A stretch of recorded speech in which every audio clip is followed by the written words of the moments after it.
اب رسول اللہ صلی اللہ علیہ وسلم خود خیبر کو روانہ ہوئے۔ ہجری کا 7واں سال شروع ہو چکا تھا۔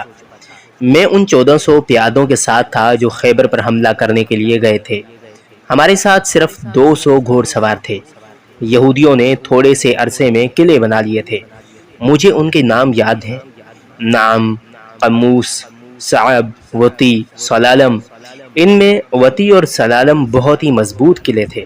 باقی سب قلعے فتح ہو گئے، لیکن ان 2 قلعوں کو فتح کرنا بہت ہی مشکل کام تھا۔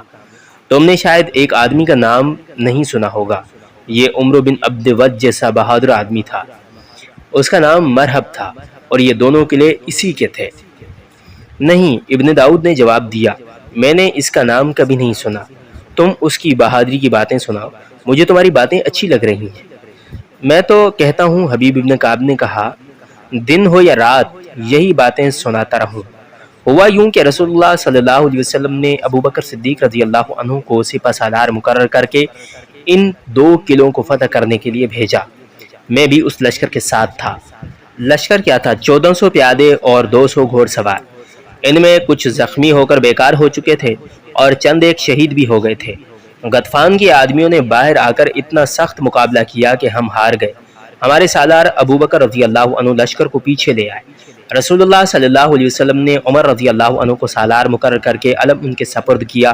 حضرت عمر بن خطاب نے ہمیں 2 دن لڑایا، مگر میں غطفان والوں کی بہادری کی تعریف کرتا ہوں کہ انہوں نے ہمارے قدم نہ جمنے دیے۔ عمر رضی اللہ عنہ بھی ناکام لوٹ آئے۔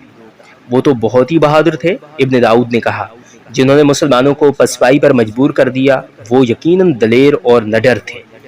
کچھ وہ دلیر اور نڈر تھے اور کچھ ہم تعداد میں بہت تھوڑے تھے، حبیب ابن کعب نے کہا، اور ہم پہلی لڑائیوں کے تھکے ہوئے بھی تھے۔ ان کی اصل طاقت مرحب تھا، وہ ان کی جرات اور جانثاری کی علامت بنا ہوا تھا۔ ہمارے سالار کہتے تھے کہ مرحب کو مار لیا جائے تو یہ دونوں قلعے لیے جا سکتے ہیں۔ ابو بکر اور عمر رضی اللہ عنہما جیسے جری اور نامور سپہ سالار ناکام ہو گئے تو باقی تمام صحابہ کرام ہتھیاروں کو چمکا کر اور سج دھج کر رسول اللہ صلی اللہ علیہ وسلم کے حضور پیش ہوئے۔ ہر ایک علم اور سپہ سالاری کی التجا کرنے لگا۔ مجھے وہ مسکراہٹ قیامت تک یاد رہے گی جو رسول اللہ صلی اللہ علیہ وسلم کے مبارک لبوں پر تھی۔ ان صحابہ کرام میں علی بن ابی طالب رضی اللہ عنہ بھی تھے۔ رسول اللہ صلی اللہ علیہ وسلم نے علم اٹھایا اور علی بن طالب رضی اللہ عنہ کے ہاتھ میں دے دیا۔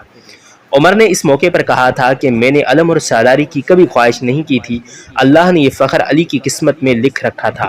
علی گئے اور مرحب کو للکارا۔ مرحب اس خوش فہمی میں مبتلا تھا کہ پہلے کی طرح اب وہ ایک بار پھر مسلمانوں کو پسپا کر دے گا۔ وہ علی رضی اللہ عنہ کے ہاتھوں مارا گیا۔ اس کا علم گر پڑا اور اس کے ساتھ ہی اہل غطفان میں بھگدڑ بپا ہو گئی۔ اس طرح وطی اور سلالم بھی فتح ہو گئے۔ یہاں یہودیوں نے ایک اوچھا وار کیا۔ ایک یہودن زینب بنت الحارث نے رسول اللہ صلی اللہ علیہ وسلم کو گوشت میں زہر ملا کر پیش کیا۔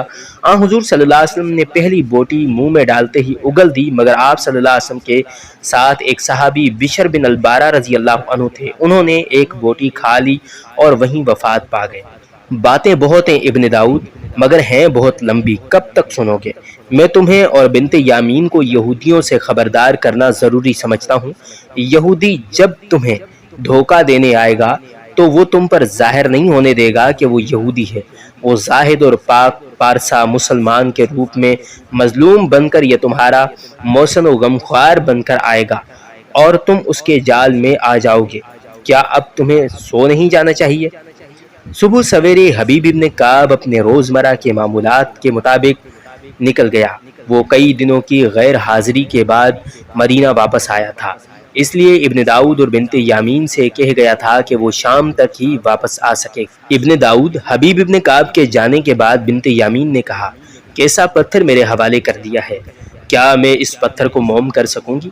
نہیں، کیوں نہیں؟ ابن داؤد نے کہا، پتھروں کو ہی موم کرنا ہے۔ بنت یامین، اس شخص کو قتل کرنا ہوتا تو یہ بڑا ہی آسان کام تھا، تم جانتی ہو کہ اس کے ہاتھ سے قتل کرانے ہیں، سب سے پہلے ہم دونوں اس کے ہاتھوں قتل کر دیے جائیں گے۔ بنت یامین نے کہا، اسے جوں ہی پتہ چلا کہ ہم یہودی ہیں تو یہ مجھے طلاق دے کر گھر سے نکال نہیں دے گا، بلکہ مجھے قتل کر کے میری لاش باہر پھینک دے گا، پھر تمہیں تلاش کر کے تمہیں قتل کرے گا۔ کیا تم نے دیکھا نہیں کہ اس کے دل میں یہودیوں کی کتنی نفرت بھری ہوئی ہے؟ اس کی اتنی لمبی بات کا مطلب صرف یہ تھا کہ یہودی اسلام کا بدترین دشمن ہے اور یہودی کو زندہ رہنے کا حق نہیں۔ کیا تم سارے سبق بھول گئی ہو؟ ابن داؤد نے کہا، کیا تم اپنی اصلیت کو چھپا نہیں سکو گی؟ کیا تم اسے یہ یقین نہیں دلا سکو گی تم رسول اللہ صلی اللہ علیہ وسلم کی عاشق اور اسلام کی قندیل پر جل کر راکھ ہونے والا پروانہ ہو؟ یہ یقین دلانا تو میں نے شروع کر دیا ہے، بنت یامین نے کہا۔ کیا میں نے اسے نہیں کہا تھا کہ مجھے جہاد پر جانے کا بہت زیادہ شوق ہے؟ تم عقل اور ہوش ٹھکانے رکھ کر اس کے گھر میں رہو، ابن داؤد نے کہا۔ جتنے دن اس کے پاس اکیلی ہو اسے شیشے میں اتارنے کی کوشش کرو۔ خدا نے تمہیں حسن دیا ہے، ہم نے تمہیں حسن کے استعمال کے طریقے سکھائے ہیں۔ اس کی 2 بیویاں ہیں، ایک بیوی گاؤں میں بیمار پڑی ہے اور دوسری کو اس کی تیمارداری کے لیے اس کے پاس چھوڑ آیا ہے۔ اس تنہائی سے فائدہ اٹھاؤ اور اس پر جادو کی طرح غالب آ جاؤ۔ اور تم کیا کرو گے؟ بنت یامین نے پوچھا۔ ضروری نہیں کہ میں تمہیں تفصیل سے بتا دوں کہ میں کیا کروں گا، ابن داؤد نے کہا۔ میرا کام مجھ تک رہنے دو۔ تم ہر وقت یہ اصول سامنے رکھو کہ ہم یہودی ہیں اور ہمارا ہر قول اور ہر فعل یہودیوں کے لیے وقف ہے۔ ایک بات تمہیں بتا دوں، یہ تمہیں پہلے بھی بتائی جا چکی ہے، وہ یہ ہے کہ نیا خلیفہ عمر بن خطاب فارس کے خلاف لشکر بھیجنا چاہتا ہے، لیکن یہاں کے مسلمان فارسیوں سے خائف ہیں اور آگے نہیں آ رہے۔ خائف کیوں ہیں؟ بنت یامین نے پوچھا۔